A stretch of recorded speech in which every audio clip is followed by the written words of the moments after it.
Baruch atah Adonai Eloheinu melech haolam b'mitzvotav v'tzivanu l'hadlik ner shel Shabbat.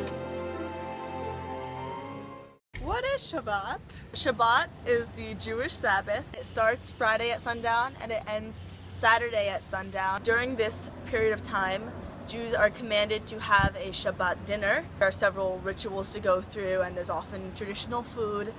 It's a family time. And then Saturday morning, we are encouraged to go to services. Jews are encouraged to separate themselves from the secular world and take time to be introspective and reflective and also steer clear of anything work-related. An American Jewish philosopher, he's a survivor of the Holocaust, named Abraham Joshua Heschel, who wrote a wonderful book called The Sabbath. He calls Shabbat, or what Jews call the Sabbath in Hebrew, a window in time. It really is.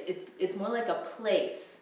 It's more like a physical space. I think that it is a beautiful tradition that regardless of whether you are a religious person or not, it doesn't matter the level of Jewishness that you have or you have in your family. It is a tradition that has existed for generations. Along northern Ethiopia, there are over 500 villages and tribes that are predominantly Jewish. My family, especially on my mom's side, because she's the first Christian in her family, Shabbat kind of ties me to that part of my family that I'm not completely a part of because I am Christian, but I still have a strong connection to them because we are family. And during Shabbat, there is that unity. The first symbol of the Shabbat dinner are the Shabbat candles, lit generally by the woman of the house, and they're lit to usher in the Sabbath. There's always this smell of the Sabbath, of the flaming candles and of the food, and it's intertwined and it's lovely. You're not allowed to blow out the candles because they symbolize the neshama, the sacred flame within everybody. I grew up in Brooklyn, New York. One of my fondest memories of Shabbat is that was the day of the week that my grandmother used to come to stay over for the weekend. She was the one who always lit the Shabbat candles. I have such fond, strong memories of her making the motions that she did over the Shabbat candles. I didn't grow up setting it aside in this way. My family had Friday night dinner and then that was usually it. When I was 23, I started to keep Shabbat, and my family now always has. I go to a Jewish school, a special ceremony that we have at the end of the day called Kabbalat Shabbat, where my whole school gathers. We all sing Jewish songs in Hebrew, and teachers tell us stories. The second symbol of Shabbat is the wine. The ceremony for the wine is called the Kiddush. During this ceremony, the man of the household generally holds the Kiddush cup, which is a beautiful cup, and it holds wine, and they do a long blessing.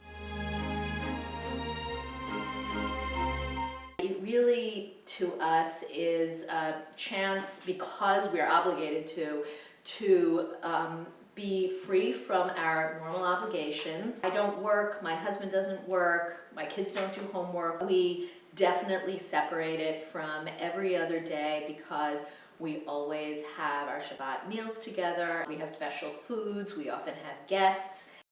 It is different from any other day, starting Friday night and ending Saturday night. My favorite part of at least Friday is coming home from school. My mom's making Shabbat dinner, listening to music, and it's fun to help her. I'm helping prepare the special day. We all have time to bond and play games, and it's really nice. To me, there's a very strong family connection rather than just a religious school connection. We know what the rest of the Jewish people in the world who observe it in many different ways are also doing. The challah is a braided bread.